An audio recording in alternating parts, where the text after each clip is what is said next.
people listening already have a business. And I know in the US, it's far more common for people to look at franchising as a business growth strategy. So I have a business. How can I scale it up? Franchising. In the UK and Europe, I think it's far less common, but I do know people who've done it. If somebody's looking at their business and thinking, and I know this is an area of interest for you, which is why I bring it. If somebody's thinking, is franchising a vehicle for me to scale my business? What should they be looking at? What do you look at and you think, this works, this doesn't work? This is another really important topic, Bob. I'm glad we're going to take some time to talk about it. So what I see a lot, I get phone calls all the time from entrepreneurs who have a business, or sometimes they have an idea for a business. They don't actually have a business yet, or they're in some stage of having their business, and they're asking this question: I'm ready to scale this business. Would franchising be an avenue, a business model through which to do it? And I end up discouraging most people because it is a far larger undertaking than I think an entrepreneur really has any clue about. It is very expensive.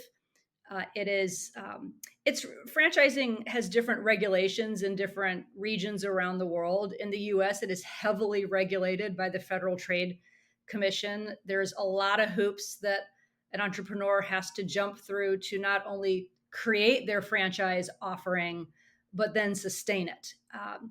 Franchising, it's actually quite a competitive space, meaning there are more franchise brands looking to grow by recruiting franchise owners than there are entrepreneurs exploring franchise opportunities. So we'll call it a buyer's market for people looking to buy a business in franchising. So it's competitive, and that means it's expensive to really provide an offering and stand out heads and shoulders above the rest of all the other franchise offerings. So what entrepreneurs typically don't understand is the level of complexity, the level of expense, and how it really is a long-term game plan. Sometimes entrepreneurs are thinking that franchising is a way of raising capital by charging the franchise fees, and the opposite of that couldn't be true.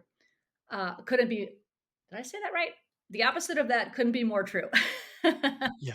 And that it really, you have to come into this with a war chest of cash to be in a position to build your franchise offering appropriately, sustain it, and to sustain that side of your business, the franchising side of your business, for a number of years before that actually becomes profitable.